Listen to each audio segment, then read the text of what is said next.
Joining me now are Tim Miller, writer-at-large at The Bulwark, and Michelle Goldberg, opinion columnist for The New York Times. Thank you both for being here. So, Michelle,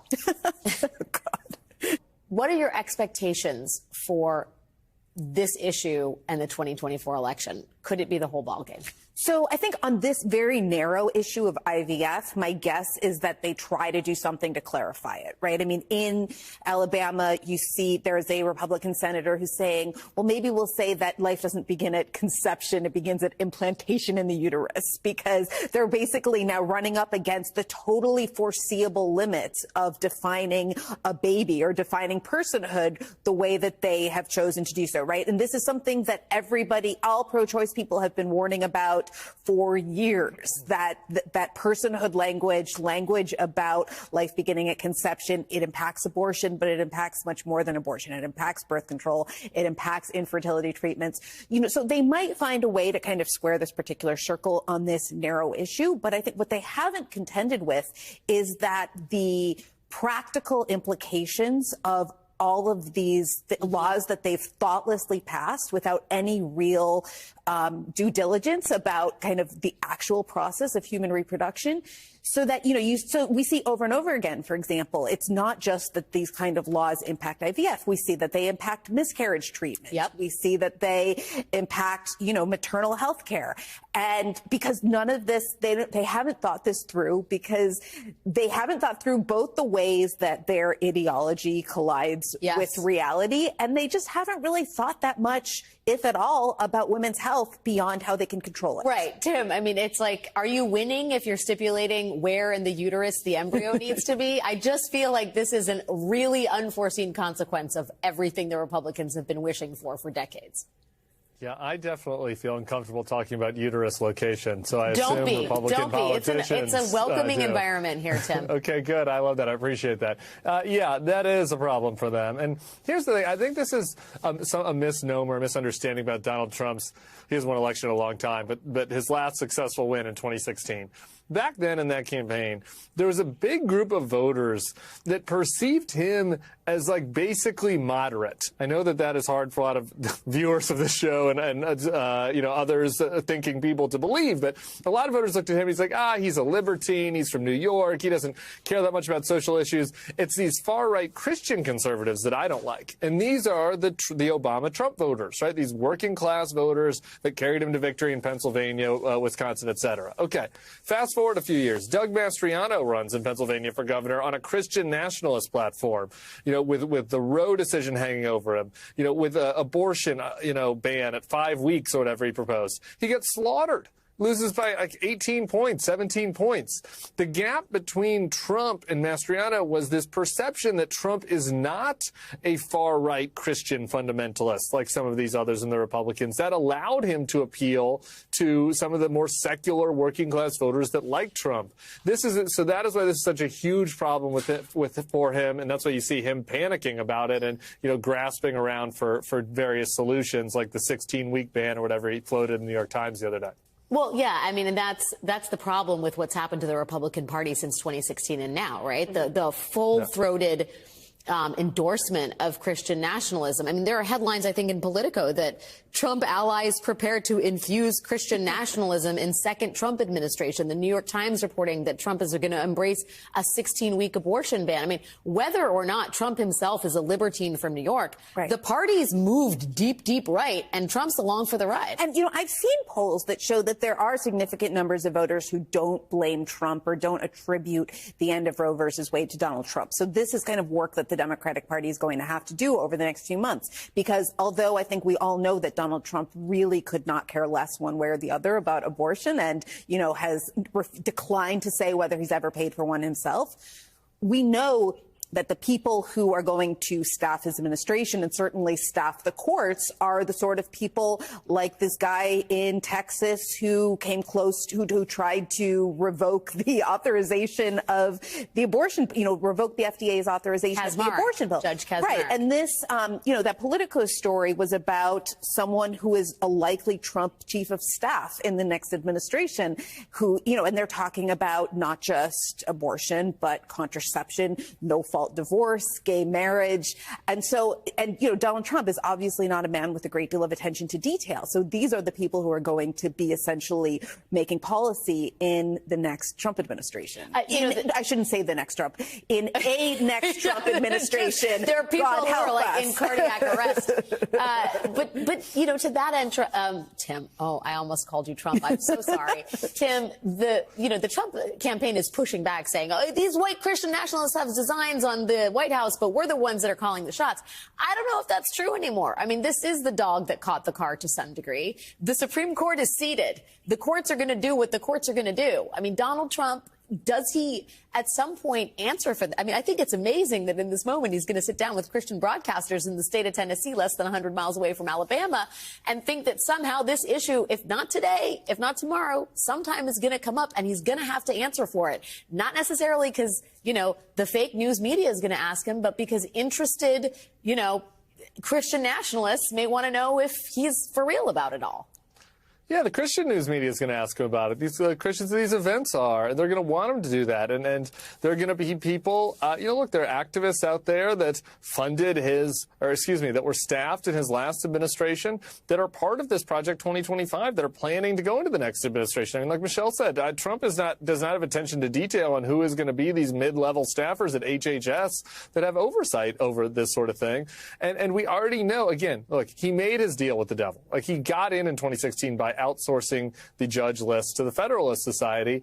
And this is that payment coming due, right? Like, if it wasn't true, if he wasn't in line with the far right social conservatives on all these issues, then, you know, he should have tried to put up justices that were more in line with whatever he thinks he really believes, right? And that was an option that would have been available to a president in 2016. He didn't do that. And so here's where we're at.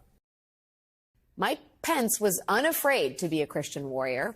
He was unafraid to call for a national abortion ban when other members of his party shied away from the issue. But then Mike Pence was asked about in vitro fertilization. There are people who are concerned that if you start with abortion access restrictions, that it will also lead to restrictions on IVF treatment. If you believe life begins at conception, you can make that argument. Should it be protected as a right? The vice president began his answer with details about his and his wife's struggles with fertility and their use of IVF to conceive their children. And that led Mike Pence to this. But I fully support fertility treatments, and I think they deserve the protection of the law. They gave us great comfort in those long and challenging years that we struggled with infertility in our marriage. Mike Pence was a sign that Republicans should have better heeded. Overturning Roe would lead to all kinds of unforeseen consequences, consequences that even the most diehard Christian conservatives would have a hard time reconciling, consequences that would affect even their families. Now, whether Republicans wanted to bury their heads in the sand or whether they truly believed that the Christian conservatism they had injected into American law would not wreak havoc in untold ways, it appears now that they have no plan to deal with any of this. The Alabama Supreme Court ruled last week that embryos are children, and that decision has already caused multiple clinics in the state to pause their in vitro fertility services, which is just a devastating development for families in that state who are eager to have children. And even though this is only happening in Alabama so far, the political implications are vast. Because as it turns out, a lot of people across the country need fertility care, and they're not just Democrats. The New York Times estimates that over 7 million women had reported receiving infertility care, citing a CDC survey from 2019. 12% of American women. Women undergoing IVF are most likely high income and white, and they have at least some higher education. Last year, former Trump campaign manager Kellyanne Conway warned congressional Republicans about the political disaster that was looming in the wake of the Dobbs decision. Her polling showed that 86% of American voters support IVF. Among people who call themselves pro-life, IVF has 78% support. And among evangelicals, the Mike Pences of this country, 83% of them support it. Republicans, independents, wealthy women, white women, all of them overwhelmingly support in vitro fertilization and are also incredibly likely to be affected by any restrictions imposed upon it. Which is why elected Republicans right now have no good answer, or rather it's why they have no answer at all. Here is this senior senator from the state of Alabama, Tommy Tuberville. Do you have a reaction to the Alabama Supreme Court ruling on the fact that embryos are children? Yeah, I was all for it. We need to have more kids. We need to have an opportunity to do that. And I thought this was the right thing to do. But IVF is used to have more children, and right now IVF services are paused at some of the clinics in Alabama. Aren't you concerned that this could impact people who are trying to have kids? Well, that's for another conversation. People need to have that. We need more kids. We need the people to have the opportunity to have kids. Senator, what do you say to the women right now in Alabama who no longer have access to IVF, or who will not, as a result of this ruling? What do you say to them? Well, that's a hard one. It really is. It's really hard. Because, again, you want people to have that opportunity. And that's what I was telling her. We need more kids. Someone should tell the senator that if he wants people to have more kids, he might not want to support a decision that prevents people from having more kids.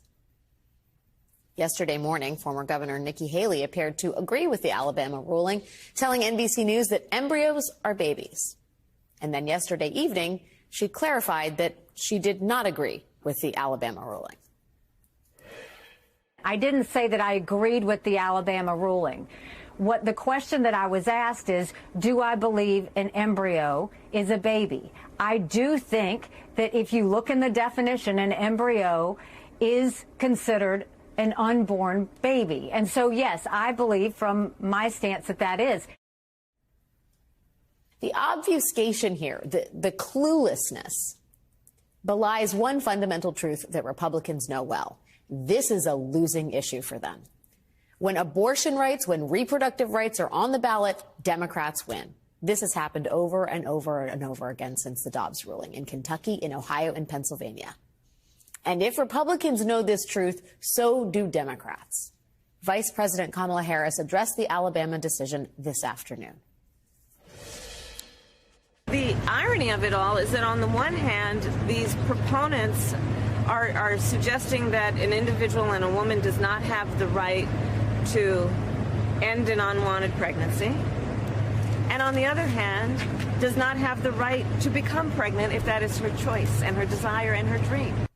You will be hearing a lot of that in the next 9 months.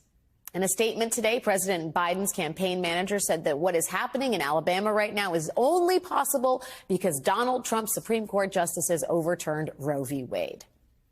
In the meantime, Donald Trump will be speaking tonight at the National Religious Broadcasters Convention in Nashville, Tennessee, just about 85 miles away from the state of Alabama.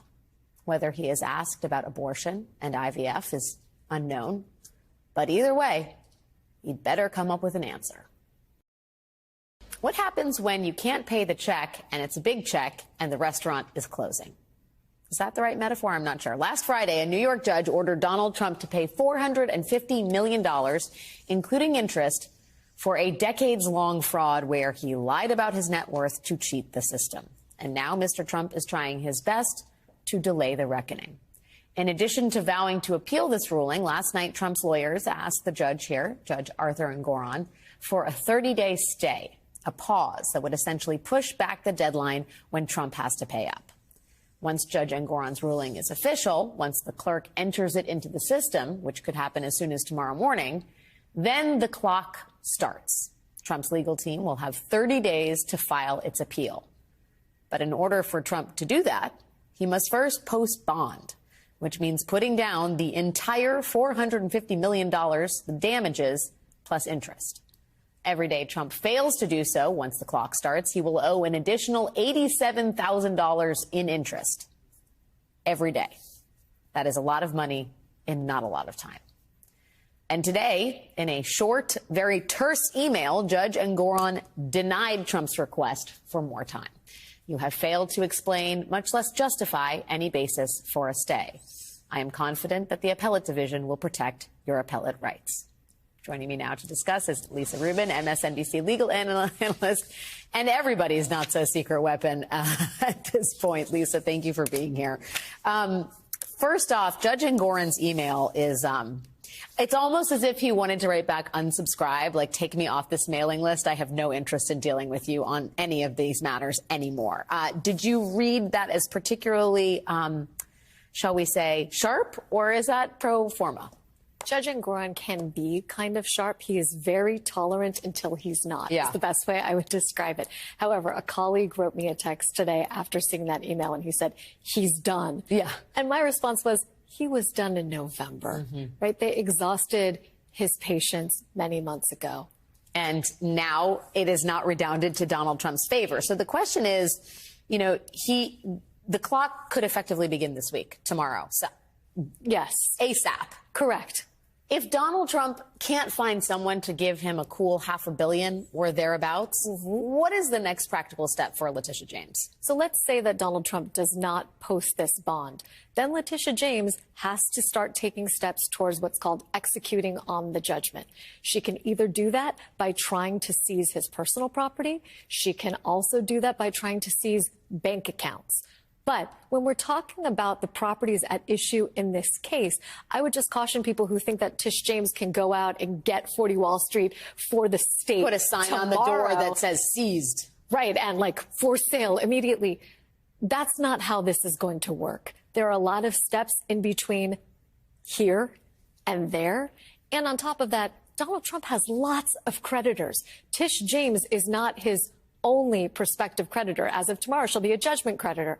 But Donald Trump continues to have outstanding loans in the tens of millions or even hundreds of millions of dollars with respect to the very same properties that are at issue in this New York civil fraud trial. Does this, I think we have a little graphic of the number of creditors that Trump's had, which may be illegible, but gives you a sense of the numbers. A lot of creditors, right? Yep. Is it an arms race here? Like if Tish James starts calling in the debts, does that then scare other creditors potentially who are like, oh, maybe he's not going to be solvent for that much longer? I mean, could that be a domino effect? Well, not only that, but if she obtains a judgment lien, which is basically a legal piece of paper that allows her to start seizing property and effectively prevent him from selling things, that in and of itself might be an event of default under some of his outstanding loans, which will allow a particular lender to go out and keep the collateral. So there are a lot of complex moving parts here involving Donald Trump's business empire, the various lenders and creditors that he has, and she'll have to figure out what assets he has that can quickly and easily be liquidated without other people online already. Wow. So, I mean, it could devolve into some kind of feeding frenzy, to use sort of colloquial term about it. It could, and it could also even prompt him to file for personal bankruptcy because, again, in this order, Donald Trump and the business entities that were found liable are what's called jointly and severally liable. That means that any one of them can be liable for the whole of the judgment attributed to them. That also means that Donald Trump can't escape this just by plunging those business entities themselves into bankruptcy, because that would leave him individually on the hook for the totality of it. The only way to escape it altogether would be to file for personal bankruptcy, which would place an automatic stay on further litigation, including judgment execution. Wow. Just walk me through a creditor. It can't be a creditor from, sorry, not a creditor, someone who may post bond for Trump. Yep. That person or that group cannot be based in New York City. Is that right? Or New York State? Well, under the existing order, he can no longer borrow money from institutions that are registered or chartered in New York State. However, if you're appealing that judgment and staying that judgment, theoretically, that particular provision wouldn't be in effect while he appeals it. There are lots of financial institutions that probably fall outside of that. There are also wealthy individuals. And as our colleague Rachel Maddow has said, even foreign countries that might have an interest in loaning this money to him. I asked the Attorney General's office earlier this week, would we know as the public who loans Donald Trump this money? Would you even know as the Attorney General's office? And I believe the answer was, we're not clear on that. It's not clear whether we'll have any transparency as to how he gets the money to post a bond if he does indeed post a bond. Yeah, well, that could be a significant national security concern, given the fact that he is running for the highest office in the land. And foreign interference is a very real thing when you're talking about Donald Trump.